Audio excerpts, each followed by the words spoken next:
Good morning, little Jays. It's Miss Frizzle, and I am here to read you the book, The Magic School Bus Goes Upstream.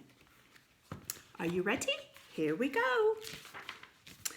It was time for our school's annual fish fry picnic. Each class was assigned a food to bring. Most classes went on field trips to local farms to get their food, but not Miss Frizzle's class. I've never seen a school bus float. There sure is something fishy about it.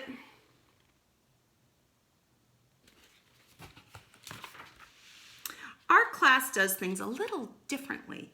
We like to try new things, ask questions, get messy, or in this case, get wet. We were out on the Magic School Bus boat, fishing for salmon in the middle of the ocean. Unfortunately, there weren't any salmon around. I don't get it. Last spring, there were so many salmon here, you wouldn't believe it. My Uncle Brian and I saw tons of them. Then where are they now?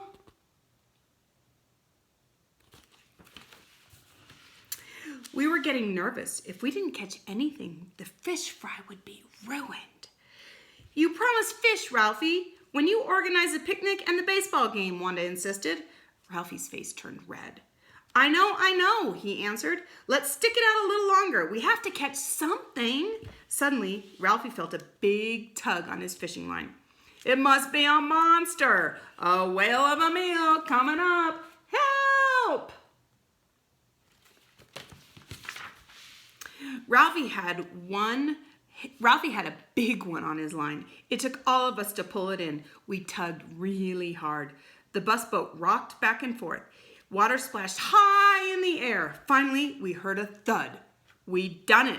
We pulled in a giant Miss Frizzle! I was just testing out our new fearsomely fast flippers, Miss Frizzle explained, and I have to say, they're fantastic. Ralphie sighed. I wish I could say the same thing about the fishing, Miss Frizzle, he said, but you're the only thing we've caught all day. Oh dear, Miss Frizzle replied. Don't tell me there's a salmon famine when you've promised to feed the whole school fish. I'd do anything to find those fish. I wouldn't say that if I were you, Ralphie. Miss Frizzle got that time for a field trip look in her eye. We followed her into the cabin of the Magic School Bus boat. Are you taking us home, Miss Frizzle? Ralphie asked.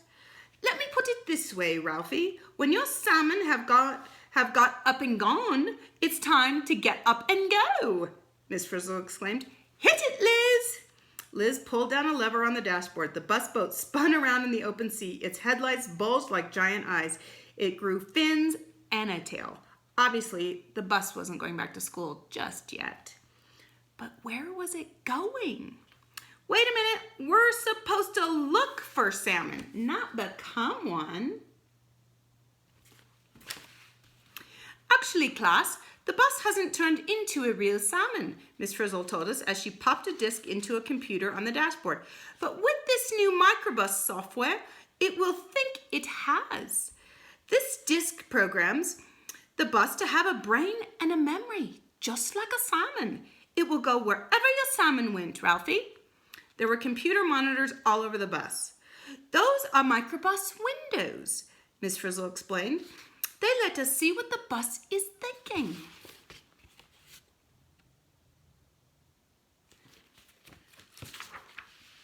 The bus swam along. We all got up and looked at the different microbus window screens. Keisha sniffed at the smell station. Don't you just love that salty ocean smell, she said. Carlos and Dorothy Ann watched the screen at the sight station. That way they could see what the bus was seeing. Suddenly, a school of smaller fish appeared on the screen. The bus had spotted lunch. It opened its mouth wide to catch the fish. Phoebe and Ralphie watched the screen at the taste station. As the bus swallowed the fish, a picture of a small fish appeared on the screen. Over here, Miss Frizzle, Arnold called as he watched a wavy line move across the screen. Something weird is happening. That's a pressure sensor, Miss Frizzle explained. It runs in a line along each side of the salmon bus. The lines can feel even the tiniest movement in the water. That way the salmon can sense what it can't see with its eyes. Ralphie looked worried. Things that might eat us? He asked nervously. Suddenly, we spotted a huge fish with rows and rows of sharp teeth. It was heading right for us.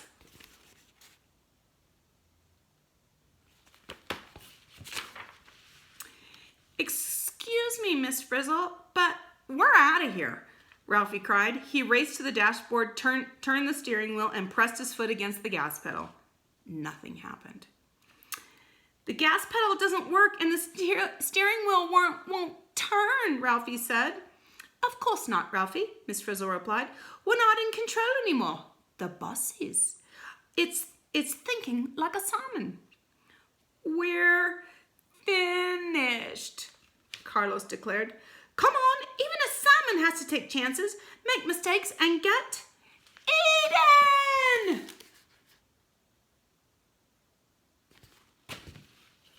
The Magic School salmon bus darted down deep into the ocean. It picked up speed and swam off. Whew. We just missed being lunch for a shark. And speaking of lunch, Dorothy Ann spotted another school of tiny fish. Hey guys, it's feeding time again, she announced. But this time the bus didn't stop for a snack. Instead, it joined up with a group of other salmon and kept on swimming. Hey Ralphie, here are the salmon you were looking for, but where are they all going? I don't know, but I want to go home. No way you can flounder now, Ralphie. The bus thinks it's a salmon and there's no stopping it.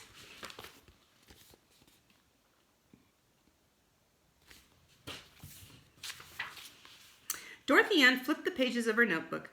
Wait a minute, she said. According to my research, when a salmon loses its appetite, starts swimming hard in one direction, and is joined by other salmon all going the same way, it's migrating.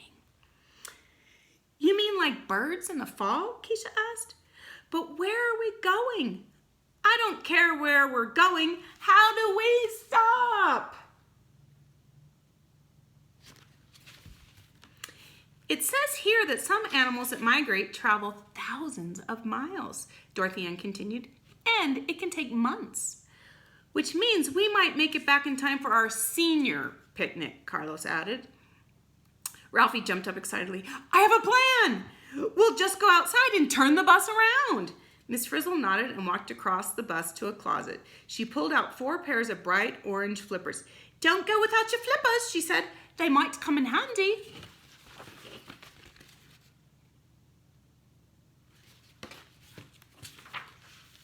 We watched through the windows as Ralphie, Wanda, Carlos, and Keisha swam out into the water. The salmon seemed really big to them, but the salmon hadn't grown. We'd all shrunk when the bus became a salmon. I feel like a rail shrimp, Carlos joked. Quit complaining. Stop this salmon. Let's stop this salmon bus so we can go home, Ralphie said. The kids swam ahead of the bus as quickly as they could. They stopped in a place that the bus would have to pass. Okay, now, hold hands, Ralphie ordered. They joined hands and waited for the bus to stop. But the bus didn't stop. The bus was heading right for Ralphie, Wanda, Carlos, and Keisha. We thought we were done for.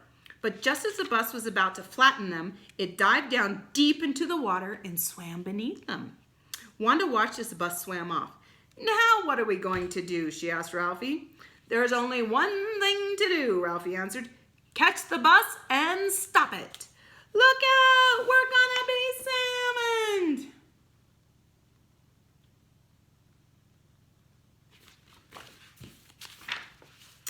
While Ralphie was outside chasing the bus, we were inside trying to stop it. But no matter what buttons we pushed, the bus kept swimming. Where are we heading? Tim asked. I don't know, Arnold replied from the taste station, but according to the bus, the water's getting less salty. It's changing over to fresh water. But saltwater fish die in fresh water, Dorothy Ann cried out. Follow that fish bus!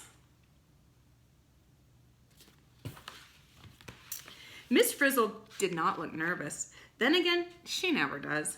Salmon are amazing creatures that can switched safely from being saltwater fish to freshwater fish.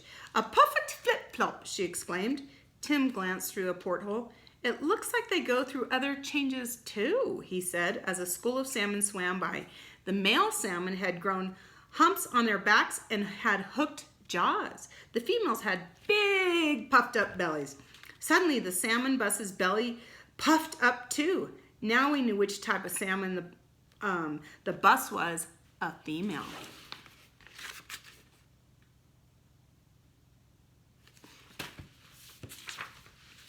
The bus was slowing down, which made it easier for Ralphie, Wanda, Carlos, and Keisha to catch it. We're gaining on them, partners, Ralphie called as he rode along on his trusty salmon. Let's corral that bus. Woohoo!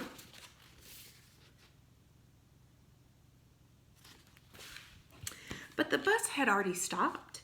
It was caught in a big salmon traffic jam in the bay at the mouth of the river.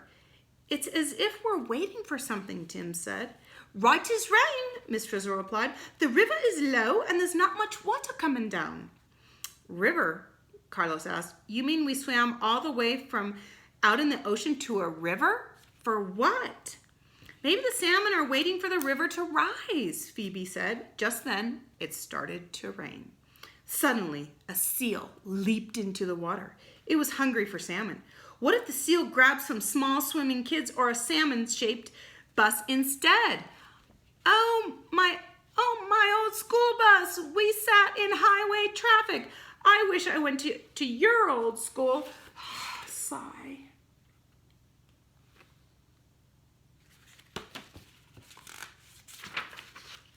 Outside, Ralphie, Wanda, Carlos, and Keisha swam for cover. Inside the bus, we watched as the seal came closer and closer.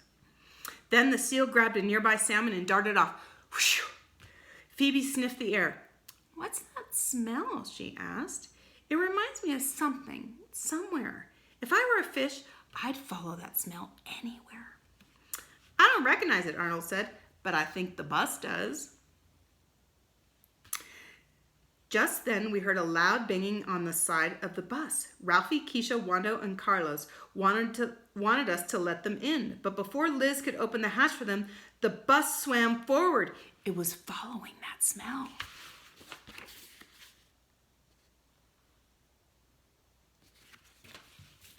Phoebe was right. We were waiting for the river to rise. We started heading upstream, and fast. But Ralphie really wanted to stop the bus so we could all head home. This time, he had a plan that couldn't miss. Ralphie climbed up on a dam that the salmon would have had to jump over. Carlos, Keisha, and Wanda followed close behind. They piled twigs and branches on top of the dam to make it higher. This plan is foolproof, Ralphie said as he laid down some more branches. The bus will never make it over the dam. This plan is going along swimmingly. Those salmon don't stand a chance.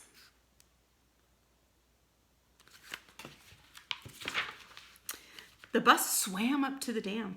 It leaped high up into the air, but not high enough. The bus fell backwards into the water. I knew it would work, Ralphie cheered. Wanda nodded, but the bus really did seem determined. It had left a good feeding place in the ocean, dived beneath a shark, and successfully avoided a seal. Plus, it had changed into a freshwater fish so it could swim upriver. Had Ralphie really found a way to outsmart the bus? The bus had a fellow salmon thrust their tails hard into the water. Splash! A huge wave of fresh water smacked Ralphie in the face. Together with the real salmon, we soared over the dam. Their determination is awesome, but where are they going and why? We stopped at a tiny little stream. The smell in the bus got really strong. The Magic School salmon bus began digging a hole, just like all of the other females. I can't believe it, Dorothy exclaimed. We came all this way just to dig a hole? Not just any hole, Dorothy Ann. You'll see, Miss Frizzle replied mysteriously.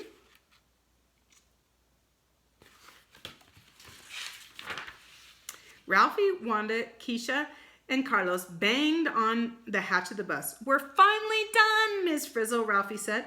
The bus has migrated. Can we please go home now? Sure thing, Ralphie, Miss Frizzle agreed. After one more experience.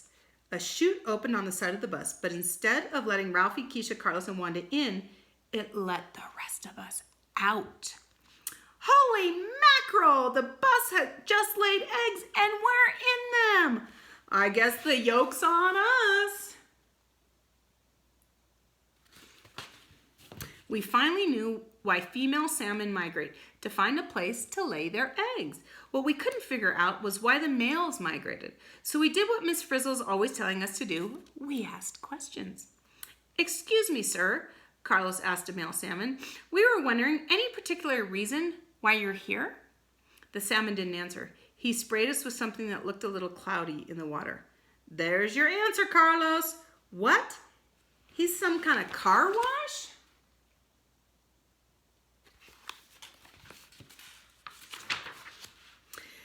The eggs have to be fertilized by the males before they can grow and hatch, Miss Frizzle explained.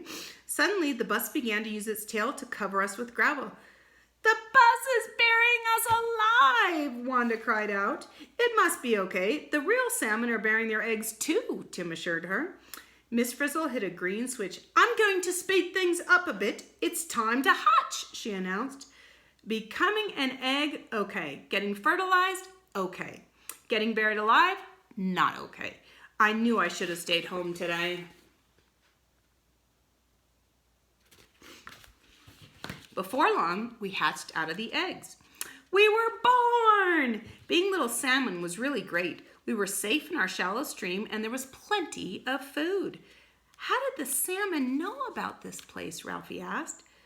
The bus kept smelling a place far away, Tim began. And the smell got stronger as we got closer, Dorothy Ann added. I think we smelled our way here, Arnold said. We'd figured it out. To salmon, every stream has its own smell. Salmon remember the exact scent of the stream where they were born. They just follow the smell home. The salmon migrate to a place where their young can safely hatch. I knew if you put your fins together, you'd fish out the truth.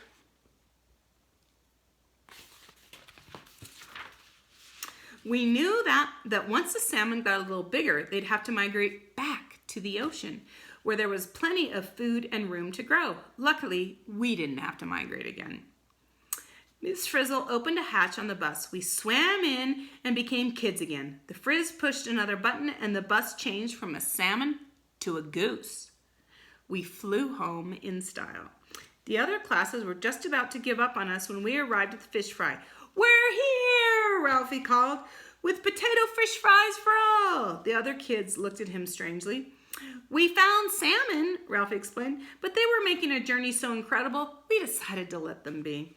Once you've seen a salmon on the move, the rest is smoked potatoes. I hope you enjoyed the Magic School Bus Goes Upstream, and I look forward to reading to you tomorrow. Oh, actually, we do have a birthday today. Laria Lucero in preschool. Her birthday is today. So, Laria, happy birthday. It's such a special day. Happy birthday. I hope it goes your way. Hey, happy birthday. May all your dreams come true. Happy birthday from Mrs. Epps to you. I love you, Laria, and I hope you have a wonderful birthday. I love you, little Jays, and I'll see you tomorrow morning. Bye.